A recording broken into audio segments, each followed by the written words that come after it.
Hello dear students. तो कैसे हैं भाई सभी लोग। आशा करता हूँ आप बहुत ही अच्छे होंगे, स्वस्थ होंगे और सुरक्षित होंगे। चलिए शुरुआत करते हैं। मेरा नाम है Amit Kumar. I again welcome you mathematics 2.0 YouTube channel. तो चलिए स्टार्ट करते हैं। हमारा जो प्रॉब्लम्स चल रहे थी वो चल रहे थे Newton's laws of motion. Newton's laws of motion हमारा कंप्लीट हो चुका था चैप्टर, और फिर हमने बताया था कि कुछ क्वेश्चंस लेके आएंगे। ठीक है, तो चलिए क्वेश्चंस की हम स्टार्ट करते हैं। क्वेश्चंस की सीरीज स्टार्ट करते हैं अपने पास। ठीक है ना, सारे क्वेश्चंस लेंगे 0 to हीरो तक क्वेश्चन लेंगे। ओके, तो भैया पहला क्वेश्चन जो मैं देख पा रहा हूँ, मेरे पास जेई मेंस में क्वेश्चन पूछा हुआ था। ये AI ट्रिपली, ठीक है ना, ये जब AI ट्रिपली हुआ करती थी, AI ट्रिपली 2010 में जब ये क्वेश्चन आया हुआ था, वो देख लो जरा क्या है जल्दी से। पोजीशन टाइम का वक्र हमें दे रखा है, पोजीशन टाइम का ग्राफ हमें दे रखा है प्यारे दोस्तों, पोजीशन और टाइम का ग्राफ हमें दे रखा है, यानी पोजीशन। अच्छा, 1D मोशन कर रहा है ये पार्टिकल, क्या बोल रहा है देखो, 1 डायमेंशनल मोशन है। 1 डायमेंशनल मोशन है, इसकी जो ये जो टॉप वैल्यू वो मैक्सिमम वैल्यू वो 2 है, ये अक्स है वो मीटर में दे रखा है, ये अपने पास टाइम की अपने पास अक्स स्केल दे रखी है, ये अक्स। और कुछ इस प्रकार से ये ऐसे ऐसे वेरिएशन करता हुआ ये ग्राफ चल रहा है। ठीक है, रिपीट कर रहा है अपने आप को अगेन। ठीक है, ये इसकी कुछ वैल्यूज़ दी गई हैं, ये 0 है, ये 2 है, ये 4 है अपने पास, ये 6 है, ये 8 है, ऐसे चल रहा है। क्वेश्चन हमें पूछा है दी magnitude of each impulse is. ठीक है, मैग्नीट्यूड ऑफ ईच इम्पल्स, मास हमें दे रखा है 0.4 kg का, 1 डायमेंशनल मोशन कर रहा है। बॉडी जो है वो 1 डायमेंशनल मोशन में है, यानी 0.4 kg है इसका मास। ठीक है, एक बात बताओ प्यारे दोस्तों, चलो ठीक है, ये अपने पास 0.2 न्यूटन सेकंड और ग्राफ अपने पास जी, और ऑप्शन जो है सेकंड ऑप्शन 0.4 वगैरह जो भी है। हमें क्वेश्चन पूछा है कि ईच इम्पल्स की वैल्यू कैलकुलेट करो। ठीक है ना, मतलब इसमें इस ग्राफ में इम्पल्स की वैल्यू क्या होगी, हमें ये पूछा है। इम्पल्स का मतलब समझते हो ना तुम, इम्पल्स का मतलब समझते हो। इम्पल्स जो है वो इम्पैक्ट ऑफ फोर्स होता है। जैसे कोई हाई अमाउंट का, ठीक है ना, जिसकी वैल्यू फोर्स की वैल्यू बहुत ज़्यादा हो, और अगर वो जो फोर्स जो है वो dt टाइम के लिए लग जाए, ठीक है ना, वो dt टाइम के लिए लग जाए, तो उसको हम बोल देते हैं इम्पल्स। ठीक है ना, और जब हम टोटल टाइम इसका इंटीग्रेशन कर देते हैं तो उसको बोल देते हैं इम्पल्स, यानी इम्पल्स हो जाएगा F वेक्टर dt। ठीक है ना। अच्छा, एक बात तो मुझे ये पता है, सेकंड मैं ये भी जानता हूँ कि जो फोर्स होता है न्यूटन्स लॉज ऑफ मोशन से dp वेक्टर अपॉन dt होता है, तो जो चेंज इन मोमेंटम जो होगा ना प्यारे दोस्तों, यानी p फाइनल वेक्टर माइनस का p इनिशियल जो वेक्टर होगा, वो भी क्या होता है, integration of f vector dt। Integration of f vector dt, यानी इक्वेशन नंबर 2 से मैं बोल सकता हूँ कि जो इम्पल्स जो होगा ना, इम्पल्स जो होगा वो होगा चेंज इन मोमेंटम, यानी change in momentum p final minus का p इनिशियल। मैं ऐसा क्यों लिख रहा हूँ, मुझे कैसे पता कि इसी फॉर्मूले से करना है, क्योंकि देखो यहाँ पर फोर्स और टाइम का ग्राफ हमें दे नहीं रखा, अदरवाइज तो इंटीग्रेशन कर देते, फोर्स और टाइम का ग्राफ दे रखा होता तो। लेकिन हमें दे रखा पोजीशन। मतलब क्या है, मतलब ये है कि कोई पार्टिकल जो है वो एक्स एक्सिस में चल रहा है। जैसे ही t इक्वल टू 0 सेकेंड था, यानी t इक्वल टू 0 सेकेंड था, तो पार्टिकल की पोजीशन 0 थी। लेकिन जैसे जैसे टाइम की वैल्यू बढ़ रही है, टाइम की वैल्यू पॉजिटिव में बढ़ रही है, टाइम नेगेटिव में तो चलता नहीं है, पॉजिटिव में चलता है, यानी 0 1 2 3 4 चल रहा है। वैसे वैसे पोजीशन का कोऑर्डिनेट है ना प्यारे दोस्तों, पोजीशन का कोऑर्डिनेट वो भी बढ़ रहा है, यानी पोजीशन का कोऑर्डिनेट बढ़ रहा है, यानी इस प्रकार से बढ़ता जा रहा है। यहाँ से कोऑर्डिनेट ऐसे तो मापते हैं 0 0 से भैया, हाँ, तो पोजीशन कोऑर्डिनेट भी बढ़ता जा रहा है, बढ़ता जा रहा है, बढ़ता जा रहा है। इस time t equal to 2 second पर मैक्सिमम वैल्यू जो है इस कोऑर्डिनेट की वो हो जाती है 2, यानी यहाँ पर 2 0। अगेन क्या करता है, टाइम बढ़ता जाता है, लेकिन ये कोऑर्डिनेट वापस आकर के 0 हो जाता है। Oh my God, oh my God. तो इसके लिए जो इम्पल्स होगा वही उसके लिए इम्पल्स होगा, क्योंकि टाइम ड्यूरेशन सेम है, टाइम ड्यूरेशन सेम है, मोशन सेम है। एक बात बताओ, क्या इम्पल्स जो होता है वो चेंज इन मोमेंटम होता है, चेंज इन लीनियर मोमेंटम होता है? क्या इम्पल्स जो होता है वो चेंज इन लीनियर मोमेंटम होता है? अगर मैं लीनियर मोमेंटम में चेंज निकाल लूँ, यानी p फाइनल, अच्छा p final vector minus p initial vector को मैं से भी तो लिख सकता हूँ ना, मास दे रखा है, यानी v फाइनल वेक्टर माइनस का v initial vector. Oh my God, एक बात बताओ जरा, वेलोसिटी कैसे आएगी प्यारे दोस्तों, वेलोसिटी कैसे आएगी? अरे भैया पोजीशन टाइम का 1 डायमेंशनल मोशन है, हाँ 1 डायमेंशनल मोशन है, एक बात बताओ, वेलोसिटी जो होती है ना, वेलोसिटी का जो मैग्नीट्यूड होता है, वेलोसिटी का जो मैग्नीट्यूड होता है उसको बोलते हैं स्पीड, और वो होती है dx अपॉन dt। हाँ अच्छा जी। Means the slope of, means the slope of XT curve, slope of XT curve. तो एक्सटी कर्व की जो स्लोप है ना वो उसकी वेलोसिटी को दिखाएगी, वो उसकी स्पीड को दिखाएगी। अच्छा जी सर, ये बात, हाँ। तो इस कर्व की ये जो स्लोप, ये जो कर्व है एक्स और टी का, इसकी जो स्लोप होगी ना, इसकी जो स्लोप होगी वो इसकी स्पीड होगी। अच्छा, ये स्लोप कांस्टेंट है क्या? जी बिल्कुल कांस्टेंट है। स्लोप जो कोई एंगल होता है थीटा, टेंजेंट होता है, टेन थीटा होता है, m equal to ten theta भी होता है। स्लोप जो होता है टेंजेंट होता है, ठीक है, अक्स से बनाया गया कोण टेन थीटा।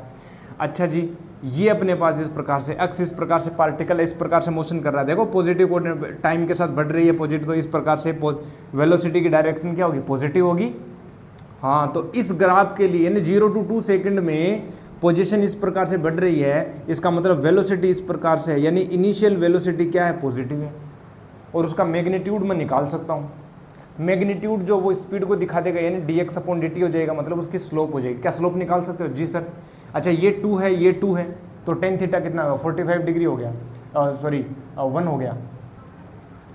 यहाँ से देखो ना, अरे भैया ये 2 है ना, ये भी 2 है, तो टेंजेंट नहीं निकाल सकते क्या? टेन थीटा स्लोप हो जाएगी क्या स्लोप हो जाएगी? और स्लोप जो है सर प्यारे दोस्तों, स्लोप जो वो v हो जाएगी मीटर पर सेकंड, यानी उसकी स्पीड हो जाएगी। अच्छा जी, स्लोप निकालेंगे यानी टेंजेंट निकालेंगे, तो टेन थीटा जो होगा वो हो जाएगा परपेंडिकुलर, ठीक ना, परपेंडिकुलर अपॉन बेस हो जाएगा। यहाँ पर देखो टेंजेंट कितना हो जाएगा, टेंजेंट निकाल लो ना प्यारे दोस्तों, साइन कोस टेन, यानी एल ए एल, यानी लंब होता है था, लंब बोले तो इसको परपेंडिकुलर बोलते हैं, परपेंडिकुलर, तो परपेंडिकुलर हो जाएगा।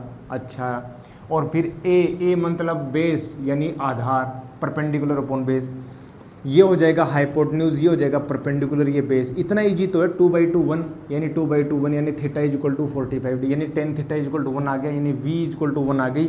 यानी वी आई यदि मैं निकालूँ ना, इनिशियल स्पीड में बोलूँ तो 1 तो इसकी मैग्नीट्यूड है, और डायरेक्शन आई कैप में बोल देता हूँ, या प्लस बोल दो। देखो कई बार वन डायमेंशन में है ना, वन डायमेंशन में आई कैप और दिखाने की जरूरत नहीं होती, प्लस और माइनस से रिप्रेजेंट करते हैं, यानी +-1 से। अच्छा, तो सर वी फाइनल क्या होगा? वी फाइनल अब की बार देखो रिवर्स कर रहा है, इसकी जो स्लोप वो घट जाएगी, सॉरी नेगेटिव हो जाएगी, है ना, 90 से ऊपर चला गया एंगल, थीटा ग्रेटर देन 90 है ना, थीटा ग्रेटर देन 90 है इस वाले कर्व के लिए, तो अब की बार टेंजेंट नेगेटिव हो जाएगी। टेंजेंट नेगेटिव हो जाएगी, वैल्यू तो सेम ही रहेगी सर। हाँ, वैल्यू तो क्या रहेगी? सेम ही। हाँ बिल्कुल सर, ये वाला अपने पास निकाल लेंगे, ठीक है ना, यहाँ से टेंजेंट निकाल लेंगे, ये वाला, ठीक है, हम निकाल लेंगे ये, ठीक है, इसकी टेंजेंट हम निकाल लेंगे। सही है ना? क्या इतनी बात समझ में आती है क्या? यस। तो टेन पाई माइनस थीटा, देखो पाई माइनस थीटा, ये अपने पास टेन थीटा ही हो जाएगा, माइनस का टेन थीटा हो जाएगा बस, और क्या है भाई, टेन पाई माइनस थीटा कर देंगे ना, तो माइनस का टेन थीटा हो जाएगा बस, स्लोप जो चेंज हो जाएगी, यहाँ से थीटा ये निकाल लेंगे, तो v जो है वो माइनस का 1 मीटर पर सेकंड आ जाएगी, यानी इनिशियल वेलोसिटी आ गई, फाइनल वेलोसिटी आ गई। अगर मैं इसको मास से मल्टीप्लाई कर दूंगा तो p इनिशियल और p फाइनल आ जाएगा, ठीक है ना। यहाँ से देखो, अब मेरे को मोमेंटम में चेंज इन मोमेंटम जो हो जाएगा उसका इम्पल्स हो जाएगा, तो इम्पल्स की वैल्यू जब निकालूंगा ना, तो मास की वैल्यू कितनी है? 0.4 है। v फाइनल कितना है? v फाइनल है -1। अच्छा जी, v फाइनल -1, इनिशियल कितना? -1, यानी माइनस का 0.8 हो गया, और i जो वो f × t होता तो न्यूटन सेकंड हो गया। खत्म हो गया क्वेश्चन, यानी 0.8 न्यूटन सेकंड हो गया, यानी ये अपने पास हो गया सी ऑप्शन, ठीक है ना। मैग्नीट्यूड पूछा है तो सी ऑप्शन आ जाएगा। This was the first question, 2010 में आया वो क्वेश्चन है, अच्छा क्वेश्चन था। देखो अब आपको सोचना पड़ेगा ये कि ये फॉर्मूला कब लेंगे, क्या दे रखा हो तो कौन सा फॉर्मूला काम में लेंगे, ठीक है ना, वो आएगा प्रैक्टिस से। सुना है ना वो, practice makes a man perfect, तो प्रैक्टिस जब करोगे, ठीक है ना, तो परफेक्शन की तरफ अपने आप पहुंच जाओगे। नेक्स्ट क्वेश्चन 2012 में, सेकंड क्वेश्चन जो है 2012 में, a particle of mass is at rest at the origin at t = 0, ठीक है। It is subjected to a force Ft, इसको एक फोर्स से सब्जेक्ट किया गया, ठीक है ना। वो फोर्स कितना है, F0 e to the power minus का Bt, और ये डायरेक्शन जो अक्सर डायरेक्शन है positive. Its speed Vt is depicted by which of the following curves.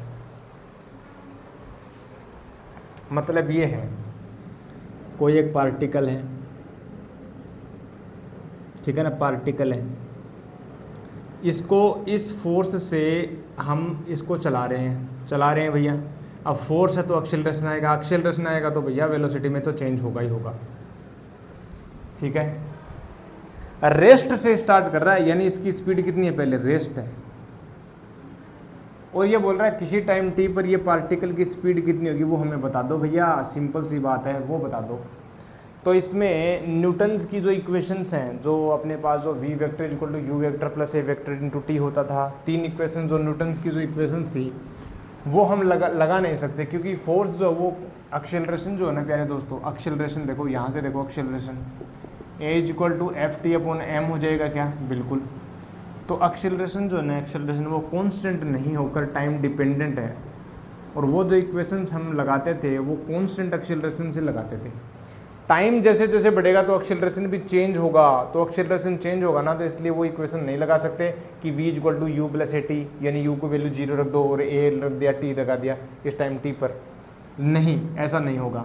तो हम क्या करेंगे सर, हम क्या करेंगे, जो इसकी जो डेफिनेशंस है, a जो होता है एक्सेलरेशन होता है rate of change of velocity, ठीक है ना। मैं वेक्टर नहीं लगा रहा क्योंकि हमें पता है पॉजिटिव एक्स डायरेक्शन में होगा, तो dv upon dt equal to हो जाएगा F0 अपॉन m, और ये हो जाएगा e to the power minus का Bt हो जाएगा। अगर मैं इसका इंटीग्रेशन कर दूं, ठीक है ना, इसका इंटीग्रेशन कर दूं तो मेरे पास आ जाएगा v फाइनल माइनस का v इनिशियल, ठीक है ना, और ये हो जाएगा F0 upon m e to the power minus का Bt dt, t equal to 0 पर किसी टाइम t पर पूछ रहा हूँ, t इक्वल टू 0 पर वेलोसिटी 0 होती है, यानी v फाइनल यानी Vt जो है वो अपने पास हो जाएगा F0 upon m e to the power minus का Bt, और अपॉन में माइनस बी आ जाएगा, बिल्कुल जी सर, अच्छा हाँ, माइनस बी हो जाएगा 0 टू t हो जाएगा। फिर कितना हो जाएगा, माइनस का F0 अपॉन एम बी हो जाएगा, और यहाँ पर हो जाएगा e to the power minus का Bt माइनस 1, यहाँ पर हो जाएगा F0 अपॉन एम बी, और यहाँ पर हो जाएगा 1 minus e to the power minus का Bt। Simple.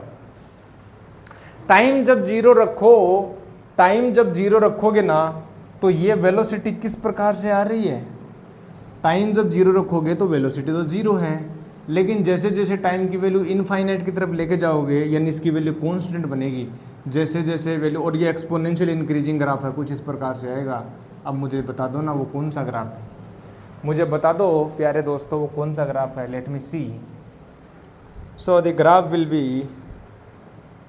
Of the F0, अच्छा t इक्वल टू इनफाइनाइट पर रखूँगा तो F0 अपॉन एम बी आना चाहिए, देखो a और b सेम है, लेकिन b वाला आंसर आएगा F0 अपॉन एम बी, क्योंकि इनफाइनाइट की ओर ये F0 अपॉन एम बी से टेंड कर रहा है, तो यहाँ पर हो जाएगा b ऑप्शन, ठीक है।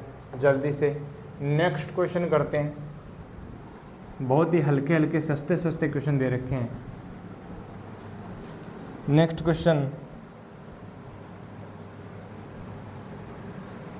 अच्छा जी ये हो गया थर्ड क्वेश्चन। नेक्स्ट थर्ड देखो, देख लो जरा। A block of mass m is placed on a surface of with a vertical cross section, ठीक है ना। A block of mass m is placed on a surface with a vertical cross section given by, ठीक है ना, surface with a vertical cross section given, अच्छा cross section vertical cross section दिया हुआ है, ठीक है ना, और y इक्वल टू एक्स की क्यूब अपॉन 6, तो y इक्वल टू एक्स की क्यूब अपॉन 6, देखो एक्स की क्यूब का ग्राफ जो ग्राफ होता है ना वो कुछ इस प्रकार से जाता है ऐसे, लेकिन हमें पॉजिटिव दे रखा है, ये बोल रखा है, देखो क्या दे रखा है, a block of mass placed on surface with vertical cross section given, ठीक है। If the coefficient of friction is 0.5, the maximum height above the ground at which the block can be placed without slipping. ये बोल रहा है कि कितनी maximum height तक ground से, मान लो हमने किसी ग्राउंड से इतनी मैक्सिमम हाइट पर हमने रख दिया, ठीक है ना, और ये रुका हुआ है बेचारा, और ये जो कर्व की जो इक्वेशन है वो है y इक्वल टू एक्स की क्यूब अपॉन 6। क्वेश्चन पूछा है मैक्सिमम हाइट की वैल्यू बताओ, ताकि, और फ्रिक्शन कोफिशिएंट भी दे रखा है, फ्रिक्शन कोफिशिएंट दे रखा है 0.5, और दे रखा है उसके, हमें बताओ मैक्सिमम हाइट बताओ। मैक्सिमम हाइट का मतलब समझते हो ना, कितनी हाइट पर ले जाऊं, ऐसे है ये। तो जैसे जैसे मैं इसकी हाइट बढ़ाऊंगा ना, तो एक बात तो पक्का है कि इसकी जो ये, अगर मैं टेंजेंट डालूं यहाँ से इस पर चले जाए, ये जो थीटा है वो बढ़ रहा है। ये देखो थीटा, पहले अगर मैं यहाँ पर था तो ये जो थीटा वो कम था, ये थीटा कम था, लेकिन जैसे जैसे मैं ऊपर की तरफ ले गया थीटा बढ़ रहा है। थीटा बढ़ रहा है तो क्या होगा, क्या होगा, ये जो mg होता था, यहाँ पर होता था mg कोस थीटा, यहाँ पर होता था mg साइन थीटा, यानी mg साइन थीटा होता था, और ये होता था mg कोस थीटा। याद करो वो इंक्लाइन प्लेन वाला, और ये होता था नॉर्मल। इसकी वैल्यू बढ़ती जाएगी बढ़ती जाएगी बढ़ती जाएगी बढ़ती जाएगी बढ़ती जाएगी, और इसकी वैल्यू बढ़ेगी तो ये नीचे की तरफ आना चाहेगा ना, लेकिन इसके उसको रोक कौन रहा है, फ्रिक्शन रोक रहा है। उस फ्रिक्शन की जो मैक्सिमम वैल्यू है ना प्यारे दोस्तों, वो कितनी है, म्यू एन है, यानी 0.5 n इक्वल टू बोले तो mg कोस थीटा। सिंपल सी बात। mg साइन थीटा बढ़ता जा रहा है बढ़ता जा रहा है बढ़ता जा रहा है, लेकिन कितना बढ़े, मैक्सिमम इतना है। अगर ये दोनों इक्वल हो जाए ना तब तो ये रुका रहेगा। अगर इसकी वैल्यू और बढ़ गई तो ये इसकी औकात नहीं है कि आगे बढ़ा पाए अपनी value. 0.5 mg cos theta is the maximum value of this friction force, so it cannot increase, ठीक है, beyond the value 0.5 mg cos theta. So we can say that, let us assume the situation that at height h the friction force is using its maximum value, and in this case if the particle is at rest, then mg sin theta should be equal to 0.5 mg cos theta, यानी mg sin theta is equal to 0.5 mg cos theta. वाह sir, now tan theta is equal to 0.5. Tell me what is the meaning of tan theta here? Tan theta here, this is the tangent at this point, यानी tan theta यानी dy upon dx, यानी this is the tangent dy upon dx, ठीक है ना। और अक्स की value मैं बोल देता हूँ कि यहाँ पर देखो अक्स कोऑर्डिनेट तो यहाँ से ये, इसका अक्स कोऑर्डिनेट तो ये मान लेते हैं x है, और वाई कोऑर्डिनेट जो है इसका, ये जो अपने पास इसका वाई कोऑर्डिनेट x और h है, ठीक है ना। dy बाई dx निकाल सकते हो क्या? यस सर निकाल सकता हूँ, यानी 3x स्क्वायर अपॉन 6 हो गया, 3x स्क्वायर अपॉन 6 यानी x स्क्वायर अपॉन 2 हो गया, 0.5 के इक्वल है, यानी x की वैल्यू आप बता सकते हो क्या 1 हो जाएगी। पॉजिटिव ले रहे हैं हम, पॉजिटिव ले रहे हैं। जब x की वैल्यू 1 है ना तो y की वैल्यू कितनी है, y इक्वल टू x की अपॉन कितना 6 है, यानी 1/6 हो गया। वाह सर, यानी h की वैल्यू 1/6 है। Let me check that what is the which one is the correct, यानी 1/6, यानी a option is correct. Okay sir, बहुत बढ़िया, मज़ा आ गया। तो इसको नोट करो जल्दी से, और फिर हम चलते हैं। ऐसे क्वेश्चन बहुत बार किए हुए हैं, इंक्लाइन प्लेन वाला भी है, ठीक है ना, और कटोरे वाला भी आता है, वो कटोरा घूमता है ताकि कितनी मैक्सिमम हाइट तक चढ़ सके, तो वो भी आता है, ठीक है। बहुत सारे क्वेश्चंस हैं, हमने पहले भी किए हुए हैं। चलो एक बार रुकते हैं पानी पीने के लिए। चलिए नेक्स्ट क्वेश्चन की ओर बढ़ते हैं जल्दी से। ओके, देखिए नेक्स्ट क्वेश्चन ट्रिपली 2011 में, AIEEE 2011, the minimum force required to start pushing a body up a rough, ठीक है।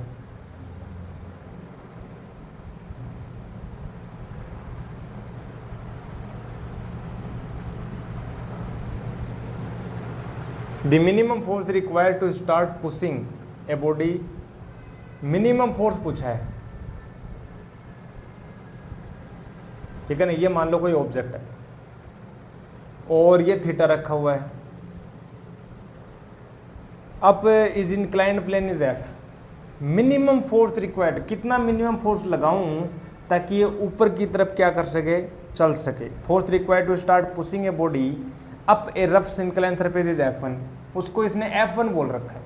आप बताओ ना कितना लगाऊं इसके ऊपर, मिनिमम फोर्स कितना लगाऊं ताकि ऊपर, अच्छा रफ सरफेस है, कोफिशिएंट जो है वो म्यू दे रखा है, इसकी रफ सरफेस दी हुई है यानी म्यू दे रखा है।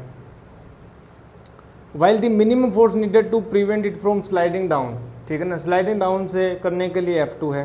If the inclined plane making an theta from the horizontal such that theta is equal to 2 mu, then the ratio f1 by f2.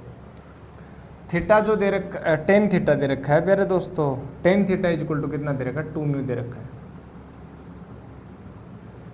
Tan theta जो है वो दे रखा है 2 म्यू। एक बात बताओ, मिनिमम फोर्स कितना लगाया जाए ताकि ये ऊपर की तरफ चल सके। अब मैं एक बात बताओ, पहली बात तो इसके ऊपर कौन कौन से फोर्स लग रहे हैं ये देख लो। यहां पर नीचे की तरफ लगेगा mg cos थीटा और यहां पर लग रहा है mg sin थीटा, ये तो पता है। ये लग रहा है mg cos थीटा और ये लग रहा है mg sin theta, mg sin theta, ठीक है। लेकिन मैं तो ऊपर की तरफ मिनिमम फोर्स लगाना चाहता हूं ताकि ये चल सके। लेकिन जैसे ही मैं ऊपर की तरफ फोर्स लगाऊंगा ना तो इसकी टेंडेंसी ऑफ मोशन ऊपर की तरफ होगी कि नहीं होगी। भाई इसको चलाना है मतलब जस्ट ऊपर की तरफ चलाना है, टेंड करना, मूव टू टेंड। तो जैसे ही मैं ऊपर की तरफ फोर्स लगाऊंगा चलाने के लिए तो पीछे की तरफ एक फ्रिक्शन भी तो आ जाएगा ना, टेंडेंसी ऑफ मोशन।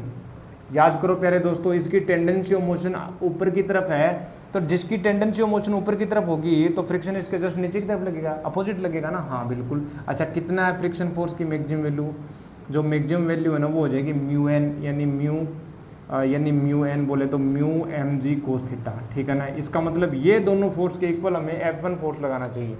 मतलब F1 की जो वैल्यू है ना प्यारे दोस्तों वो होनी चाहिए m g sine theta plus होना चाहिए mu m g cos theta, mu m g cos theta होनी चाहिए। बहुत बढ़िया, एक तो ये F1 होना चाहिए। सेकंड क्या बोल रहा है? सेकंड हमें बोल रहा है कि यस, इस प्रकार से ये बोल रहा है कि अगेन इसको F2, ठीक है ना, while the minimum force needed to prevent it from sliding down. इसको नीचे की तरफ स्लाइडिंग डाउन करने के लिए मिनिमम फोर्स कितना, उससे रोकने के लिए क्या बोल रहा है? While the minimum force needed to prevent it, ठीक है ना, रोकना है बस केवल इसको, prevent it from sliding down. जब ये स्लाइड डाउन कर रहा है ना तो बस इसको रोकना है, हमें रोकना है। अच्छा समझ रहे हो ना। तो जब ये स्लाइड डाउन कर रहा है, स्लाइड डाउन जब ये कर रहा है ना प्यारे दोस्तों, तो एक बात बताओ मुझे, ये बोल रहा है कि while the minimum force needed to prevent it from sliding down is F2। Sliding down कर रहा है उसके लिए मिनिमम फोर्स, उसको रोकने के लिए। तो एक बात बताओ, जब ये स्लाइड डाउन कर रहा है तो फ्रिक्शन तो ऊपर की तरफ लग रहा होगा ना, ऐसे लग रहा होगा, और यहाँ पर एम जी साइन थीटा लग रहा होगा, यहाँ पर लग रहा है एम जी साइन थीटा और यहाँ पर लग रहा है mu m g cos theta. बहुत बढ़िया, ठीक है ना।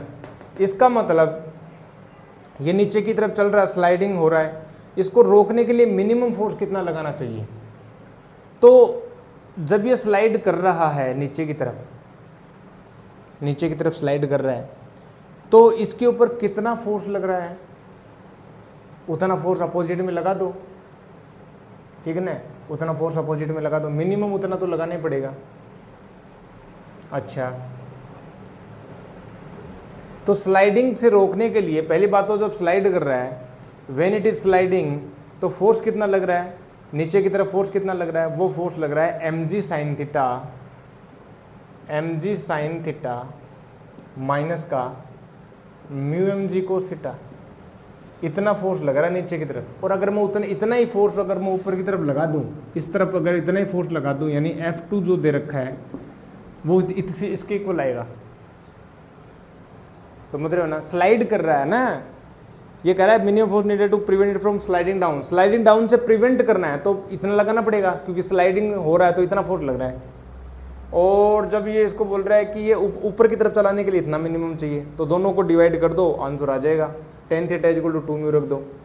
अच्छा, टेन थीटा देखो F1 बाई F2 करो, F1 बाई F2 करोगे ना तो एम जी थीटा से डिवाइड कर दो, एम जी के साथ में कैंसिल आउट हो जाएगा। यहाँ पर हो जाएगा टेन थीटा, यहाँ पर हो जाएगा प्लस म्यू अपॉन में कितना हो जाएगा, यहाँ पर हो जाएगा 1 माइनस का म्यू टेन थीटा, सॉरी यहाँ पर हो जाएगा टेन थीटा माइनस का म्यू।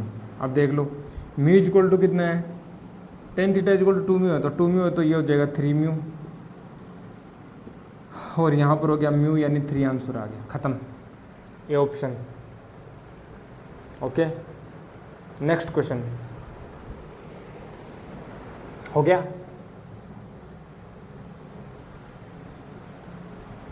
नेक्स्ट क्वेश्चन,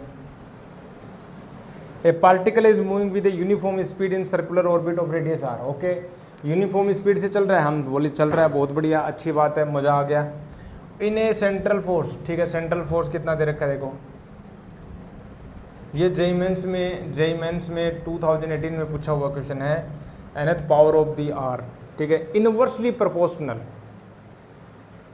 एक पार्टिकल है which is moving in circular motion and the circular path having radius capital R, और दिया हुआ है कि जब ये पार्टिकल यूनिफॉर्म सर्कुलर मोशन करता है तो इसके ऊपर केवल एक सेंट्रीपिटल फोर्स लगता है, टेंजेंशियल फोर्स तो लगेगा नहीं, केवल सेंट्रीपिटल फोर्स लगेगा, and that always acts along the direction of centre. और ये जो सेंट्रल फोर्स है ना, ये सेंट्रल फोर्स जिसको सेंट्रीपिटल फोर्स बोलते हैं, ये बोल रखा है कि central force is inversely proportional, यानी इनवर्सली प्रोपोर्शनल है किसके, इसकी रेडियस के nth पावर के। तो हमें पूछा क्या है, टाइम पीरियड किसके प्रोपोर्शनल होगा। ओके, ये तो बहुत ही इजी है प्यारे दोस्तों। मान लो यूनिफॉर्म सर्कुलर मोशन की जो स्पीड है वो v मीटर पर सेकंड है, v मीटर पर सेकंड चल रहा है भैया। अच्छा, तो एफ सी इक्वल टू होता है कितना, m v square upon R, m v square upon R होता है डायरेक्टली प्रोपोर्शनल, ठीक है ना। ये ऊपर जाएगा आर की पावर -n हो जाएगा, ये इधर जाएगा तो वी स्क्वायर डायरेक्टली प्रोपोर्शनल जो एम कॉन्स्टेंट है वो हो जाएगा, इसी में मर्ज हो जाएगा, यानी 1 -n हो जाएगा। तो v जो डायरेक्टली प्रोपोर्शनल आएगा आर की पावर, हाँ 1 -n/2, 1 -n/2, ये वेलोसिटी आ गई, स्पीड किसके प्रोपोर्शनल आ गई। अच्छा, टाइम पीरियड जो होता है ना, टाइम पीरियड कांस्टेंट मोशन है, तो जितना जो है डिस्टेंस इसने ट्रेवल किया और कितना अपने पास स्पीड जो इसकी वो निकाल देंगे। अच्छा जी, टाइम प्रोपोर्शनल पूछा गया जी, बिल्कुल टाइम प्रोपोर्शनल पूछा, तो वे स्पीड जो है वो आर की पावर 1 -n/2 के प्रोपोर्शनल है। तो टाइम पीरियड जो डायरेक्टली ये ऊपर जाएगा ना, तो आर की पावर यहाँ पर 1 है, ये आर की पावर यहाँ पर हो जाएगा n-1/2, दोनों जो ऐड होंगी तो यहाँ पर हो जाएगा n+1/2, यहाँ पर हो जाएगा n+1/2। ओके जी, देख लो ना, देखो C option. Okay, C option आ गया, हम खुश हो गए। नेक्स्ट क्वेश्चन की ओर बढ़ते हैं प्यारे दोस्तों, नेक्स्ट क्वेश्चन की ओर बढ़ते हैं, तुम बढ़ लो। देखो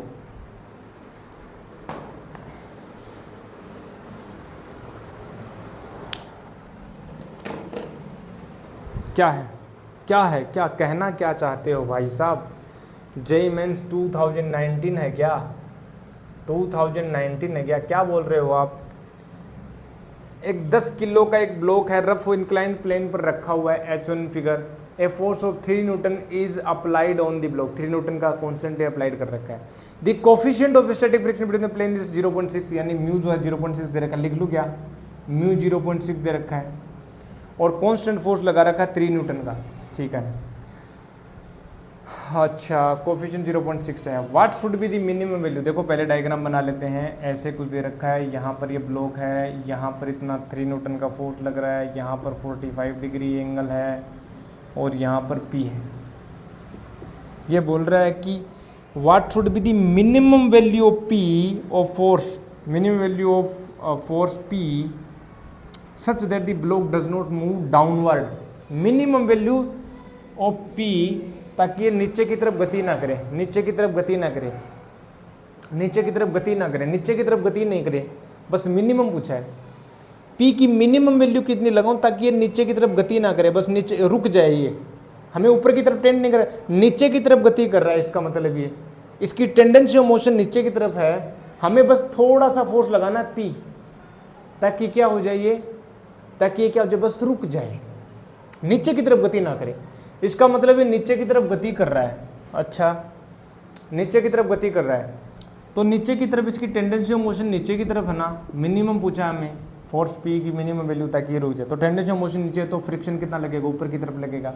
फ्रिक्शन की वैल्यू मैक्सिमम कितनी जाए, μn, यानी म्यू, और एन जो है mg कोस थीटा होता है, यानी mg cos theta cos 45 degree यानी 1/√2 हो गया। ठीक है ना। अब इसकी सोल्व करना है बस, तो इन दोनों को इक्वल कर दो, यानी 3 = हो गया अपने पास p प्लस अपने पास हो जाएगा म्यू कितना 0.6 हो जाएगा। m की वैल्यू दे रखी है क्या भैया, लेट मी सर्च, 10 kg का दे रखा, यानी ये हो गया 10 और ये हो गया 10 मान लेते हैं, ये हो गया √2।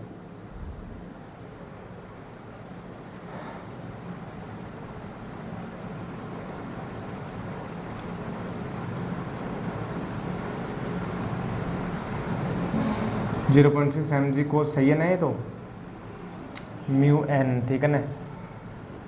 और ये इसके मिनिमम वैल्यू तक ये टेंड ना करें नीचे की तरफ, तो ये हो जाएगा। ठीक है, अब आगे देखो, सोल्व कर लो ना ज़रा 3 माइनस ये अपने पास हो जाएगा 60/√2, 60/√2, ये नेगेटिव में कैसे, ये अपने पास ये वाला, ठीक है ना।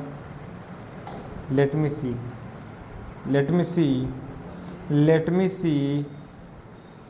मी सी कैलकुलेटर ले लूँ क्या मैं, तुम कहो तो कैलकुलेटर ले लेता हूँ मैं, नहीं तुम कहो तो ले लूँ मैं, तो ले लेता हूँ।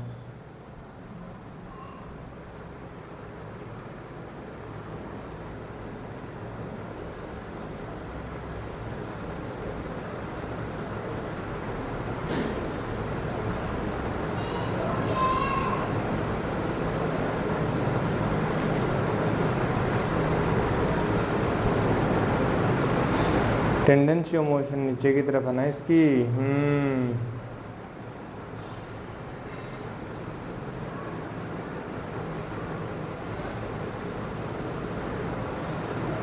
ओ माय गॉड, ये कांस्टेंट फोर्स दे रखा है mg sin थीटा भी तो लग रहा है ना यार। क्या सर आप, क्या हो गया आपको, क्या हो गया। mg sin थीटा, m कितना 10 है, 100/√2। अब करो ना, अब देखो 3 + 100/√2 60/√2 हो गया, यानी 40/√2, यानी 40/√2, और ये हो गया p।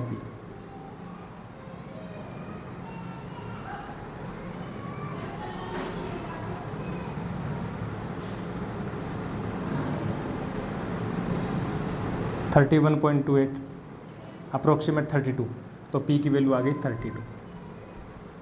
ठीक है ना, ये फोर्स भी तो लगेगा ना यार, ये भी तो चल रहा है। ये मैंने सोचा mg sin थीटा यही है, नहीं दे रखा है, एक्सटर्नल फोर्स दे रखा है, समझ गए ना आप। ठीक है, next question that is a mass JEE mains 2019 में आया हुआ है। JEE मेंस 2019 में क्वेश्चन पूछा हुआ है, JEE मेंस 2019 का क्वेश्चन है। क्या बोल रखा है, मास ऑफ 10 kg से वर्टिकल रोप से एक रूप से लटका रखा है, वेन ए हॉरिजॉन्टल फोर्स, इसको हॉरिजॉन्टल फोर्स से मतलब अप्लाइड कर रखा है, रूप एट सम पॉइंट।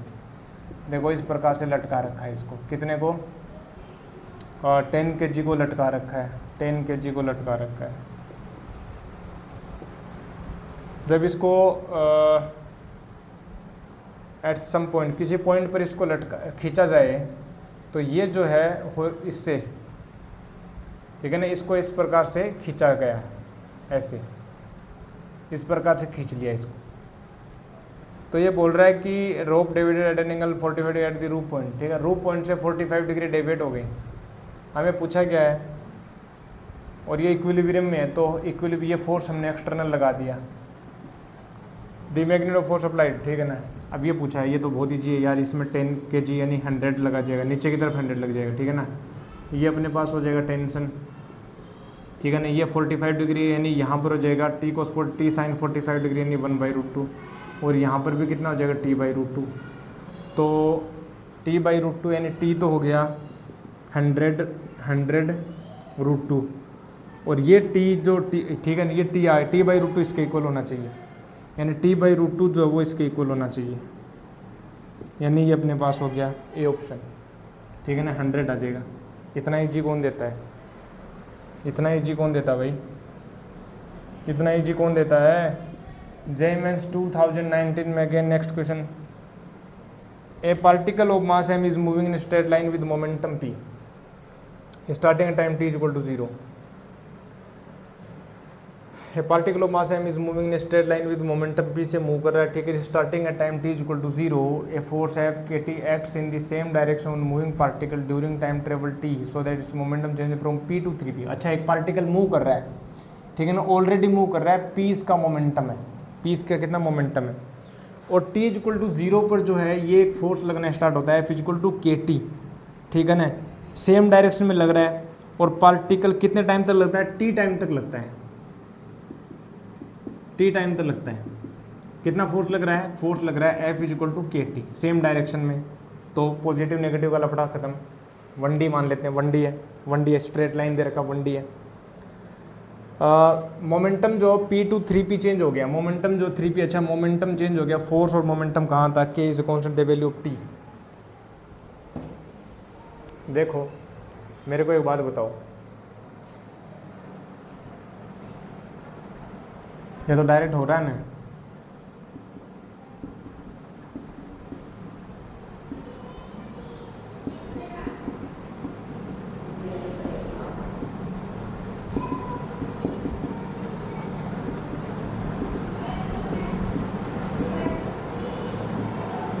P2 कितना 3p, 3p माइनस p कितना हो जाएगा, 3p माइनस का p कितना 2p, और 2p इज इक्वल टू कितना हो गया kt, kt का कर दो t स्क्वायर बाई 2। तो क्या पूछा है, पूछा क्या भाई, t की वैल्यू पूछी है ना, क्या पूछा है हियर के t की वैल्यू पूछी है, t की वैल्यू हो जाएगी 4p by k, 4p by k का अंडरूट, ये हो जाएगा t, यानी हो जाएगा 2 under root p by k, 2 under root p by k, B option आ जाएगा, ठीक है ना, बी ऑप्शन हो जाएगा। ओके ओके ओके ओके, ठीक है ना, ये हो गए अपने पास कुछ क्वेश्चंस, ठीक है, यहाँ तक।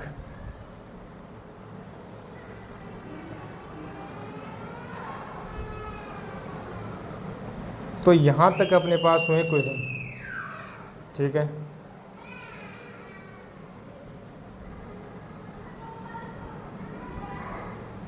नेक्स्ट क्वेश्चन देख लें, टाइम है,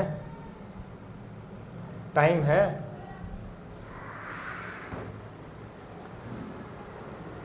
टाइम है क्या प्यारे दोस्तों, टाइम है क्या, यस सर टाइम है भी, टाइम है। चलो ले लेते हैं एक नेक्स्ट क्वेश्चन, जेईई मेंस 2020 का क्वेश्चन है, शानदार क्वेश्चन है, ध्यान देना थोड़ा सा, अभी लेटेस्ट आया ना 2020 में, जेईई मेंस 2020 का क्वेश्चन है। A small ball of mass m is thrown upward, ऊपर की तरफ फेंकी गई है with velocity u from the ground, ठीक है, फेंक दिया। The ball experiences a resistive force, एक इस बॉल के ऊपर एक रेजिस्टिव फोर्स अपीयर लग रहा है, कितना है, m k v square, m k v square है, रेजिस्टिव फोर्स मतलब रेजिस्टेंस पैदा करेगा, यानी ड्रैग फोर्स है, it is called drag force.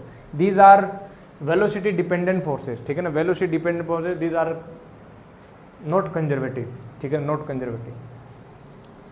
Where we its speed the maximum height attained by the ball, maximum height attained by the ball पूछा है, okay जी। तो भैया यहां से फेंका इसको u मीटर पर सेकंड से फेंक दिया, बहुत बढ़िया सर। जब ये चल रहा है ना ऊपर की तरफ, तो इसके ऊपर दो फोर्स लग रहे हैं, कौन कौन से प्यारे दोस्तों, एक तो लग रहा है ग्रेविटेशनल फोर्स यानी mg, और मान लो इसकी स्पीड घट करके घटेगी, पक्का है घटेगी, और एक फोर्स और लग रहा है, कौन सा, drag force, that is m k v square.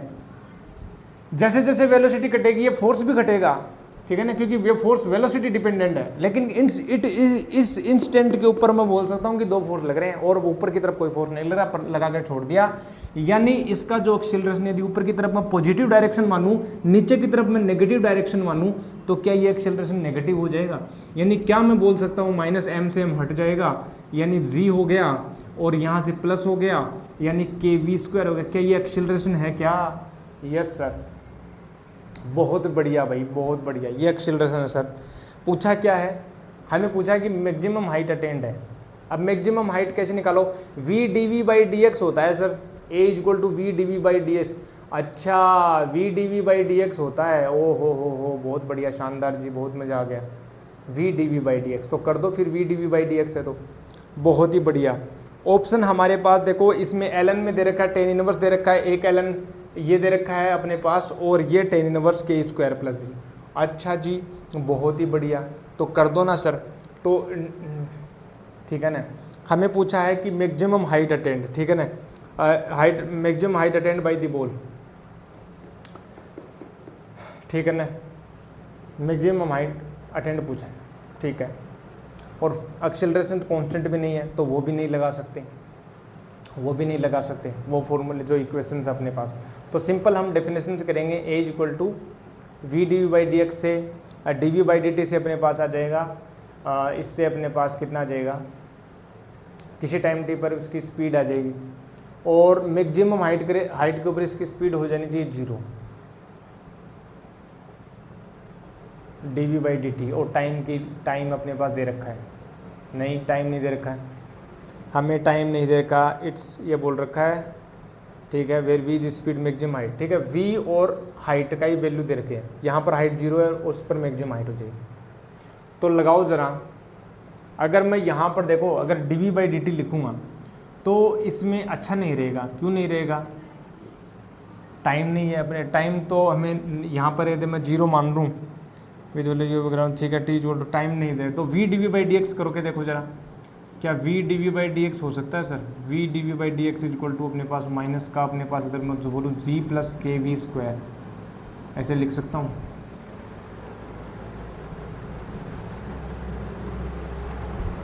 ऐसे लिख सकता हूँ ना। तो सर एक बात बताओ, फिर ऐसा तुम आप लिख सकते हो ना, तो एक बात बताओ, फिर आप ऐसे कर सकते हो क्या कि v अपोन में जी प्लस के वी स्क्वायर कर सकते हो। अच्छा जी, इसका आप वो कर सकते हो क्या, माइनस का अपने पास D x,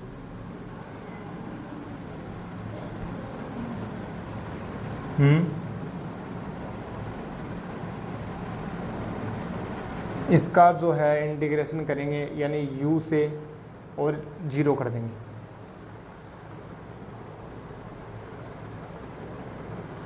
x square plus ए स्क्वायर का टेन इनवर्स में चला जाता है, लेकिन यहाँ पर v है,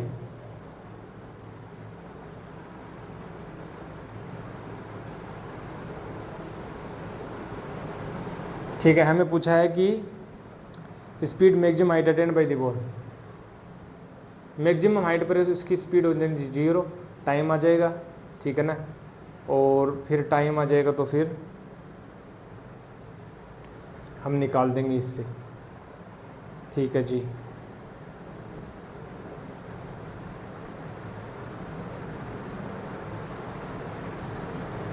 ओके,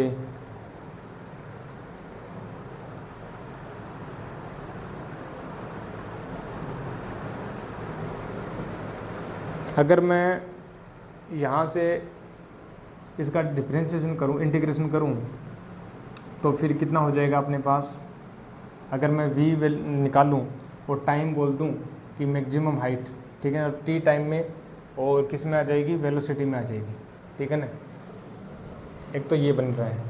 अगर मैं d v by d t लेकर चलूँ तो कैसा लगेगा मेरे को, देखो ज़रा, माइनस का जी प्लस के वी स्क्वायर, ठीक है ना, अगर मैं डी वी में लेके चलूँ जी प्लस के वी स्क्वायर, ठीक है ना, और यहाँ पर हो गया माइनस का डी टी, और इंटीग्रेशन कर दूँ, अगर मैं यहाँ पर t इक्वल टू 0 पर वेलोसिटी बोलूँ u, और वो मैक्सिमम हाइट जहाँ पर इसकी स्पीड हो जाती है 0, और उसको मैं टाइम ऑफ फ्लाइट यानी t बोल दूँ। अब देखो ज़रा, यहाँ से देखो, सोल्व करो इसको, तो यहाँ से अगर मैं नेगेटिव में लिमिट चेंज कर दूँ, यानी ये हो जाएगा 1/a स्क्वायर, ठीक है, प्लस x स्क्वायर। यदि मैं बोल दूँ देखो ऐसे 0 to u बोल दूँ, और ये dv हो गया, और ठीक है ना, अगर मैं k को बाहर ले लेता हूँ, v स्क्वायर प्लस अपने पास हो जाएगा g बाई k, और ये हो जाएगा 0 to t यानी capital T। 1/a square plus x square होता है, वो होता है 1/a ten inverse x upon a, ठीक है ना, तो 1/a यानी 1/a बोले तो √g by k, tan inverse x upon a, x यानी v अपॉन a कितना हो गया, √g by k, under root g by k, यानी अंडर रूट के हो गया, और लिमिट हमने रख दी 0 to u, और ये आ गया time of flight capital T. मेरे को तो हाइट चाहिए सर, मेरे को तो हाइट चाहिए, मेरे को तो हाइट चाहिए सर। तो हाइट क्या क्या पूछ रहा है, पूछ क्या रहा है भैया ये,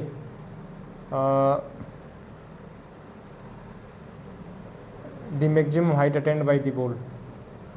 टाइम तो मुझे पता लग गया, टाइम तो मुझे पता लग गया भैया, टाइम तो मुझे पता लग गया। कितना पता लग गया सर टाइम आपको?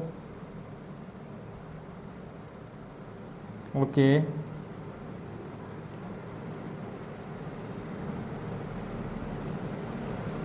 टाइम तो पता लग गया सर आपको, लेकिन हाइट कितनी है वो नहीं पता लगा आपको।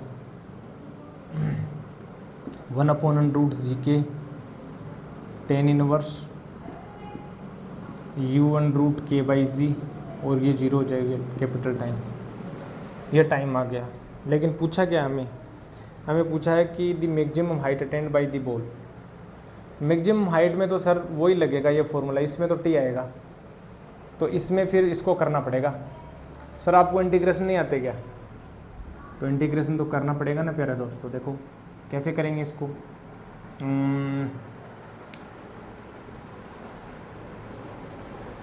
एलन में जाएगा क्या? अगर मैं एलन में अगर लेके चलूँ, एलन जी प्लस के स्क्वायर, तो 1/g² प्लस के स्क्वायर, और यहाँ पर हो जाएगा 2v। वाह, आपकी बार आ सकता है ये, इससे तो टाइम आएगा। अगर मैं इसका इंटीग्रेशन करूँ, यानी x = 0 लूँ, तो स्पीड कितनी है u है, और x = हाइट h ले लेता हूँ पॉजिटिव, तो उस पर भी हो जाएगी वेलोसिटी 0। अब मैं इसका इंटीग्रेशन करने वाला हूँ, ठीक है ना। शक मत करना कि आपने कैसे किया, क्या आप कैसे इतने वो हो गए। तो देखो अगर मैं चेक करूँ एलन जी प्लस के वी स्क्वायर से, तो ये हो जाएगा 1/g प्लस के वी स्क्वायर, फिर इसका डिफरेंस हो जाएगा k × 2v, और 2k से मैं भाग दे देता हूँ, तो ये हो जाएगा 1/2k, और एलन जी प्लस के वी स्क्वायर। वाह सर, आपका इंटीग्रेशन करने का तरीका मज़ा आ गया। इसका डिफ्रेंशिएशन करो, एलन का हो जाएगा 1/g प्लस के वी स्क्वायर, और फिर g का हो जाएगा 0, ये हो जाएगा k × 2v, 2k से 2k कैंसिल हो जाएगा, v बन गया, ये बन गया, है ना आइडिया? बहुत शानदार। वाह सर, वाह सर, आप तो बड़े हैवी ड्राइवर हो। तो ये h हो गया, आप तो बड़े हैवी ड्राइवर हो सर। अब मैं अपर लिमिट रख देता हूँ, अपर लिमिट रख दूँ, तो 1/2k तो मैं बाहर ले लेता हूँ। अब मैं 0 रख देता हूँ, यानी एलन जी हो गया माइनस का। अब मैं रख देता हूँ एलन, अच्छा सर, और u रख देता हूँ, यानी g प्लस के यू स्क्वायर हो गया, के यू स्क्वायर हो गया, और ये हो गया h, ठीक है ना। अच्छा माइनस h है ना, अगर मैं माइनस को इस तरफ लेके जाऊँ तो ये माइनस ऐसे आ जाएगा। तो यहाँ से हाइट जो हो जाएगी ना, तो 1/2k, ठीक है ना, और एलन m/n हो जाएगा, यानी g प्लस के यू स्क्वायर अपॉन जी आ गया। अब ये देख लो किस में आंसर है, ये आंसर है भैया 1/2k l n 1 + k/u²/g, C option. वाह सर, है बड़े हैवी ड्राइवर निकले आप तो, सी आंसर हो जाएगा। और अगर कोई तुमसे टाइम पूछ ले ना, टाइम पूछ ले तो तुम डरना मत, तुम कहना ये है टाइम। कोई तुमसे टाइम पूछ ले ना, तो दोनों निकाल दिए, दोनों हो गए। वाह, बढ़िया हैवी ड्राइवर निकले सर आप तो ये हो गया। देखो जब भी इंटीग्रेशन, मुझे इसका इंटीग्रेशन नहीं आ रहा था, मैंने ऑप्शन लेकर मैंने सोचा कि एलन में आएगा, तो एलन में मैंने क्या डिफरेंशिएशन के लिए मैंने 2k से इसको डिवाइड कर दिया, बस खत्म कहानी, हो गया। ऐसे ऐसे करते हैं इंटीग्रेशन, ठीक है ना। तो ये हो गया, इसको नोट करो जल्दी से अभी, ठीक है, हो गया। अब हम आगे देखते हैं टाइम कितना बचा हुआ है, क्योंकि क्वेश्चंस बहुत हैं प्यारे दोस्तों। क्वेश्चंस हम 1 by 1 सारे करेंगे, 0 to लेकर टॉप तक चलेंगे, 0 से लेकर टॉप तक। एनएलएम इतना फेवरेट है, इतना इम्पोर्टेंट है ये चैप्टर, क्योंकि एनएलएम जिसका हो गया ना, तो जितनी भी बाकी कॉन्सेप्ट हैं उनमें केवल एनएलएम ही, और कुछ भी नहीं है। एफबीडी बनाना आ गया, फोर्सेस लिखना आ गया, नेट इक्वेशन लिखना आ गया, फ्रिक्शन के बारे में सीख लिया, ठीक है ना। सेम वो आगे रिपीट होगा, और कुछ भी नहीं है, ठीक है ना। तो ये हो गया 251। अभी क्वेश्चन बचे हुए हैं, अभी और भी हैं, अभी क्वेश्चंस हैं, बहुत हैं। ओके जी। फ्रिक्शन टू ब्लॉक हो गया और फिर टू ब्लॉक हो गया और फिर ये ऑलमोस्ट डन है। फिर आगे भी हैं क्वेश्चंस, बहुत हैं, ठीक है। हाँ तो फिर आज के लिए बस इतना ही रखेंगे और फिर जो है बाकी हम नेक्स्ट लेक्चर में करेंगे। तब तक के लिए क्या करना है आपको, stay healthy, stay happy and keep taking healthy food, do more and more outdoor activities. I will meet you next lecture. तब तक के लिए क्या करना है, थैंक यू वेरी मच।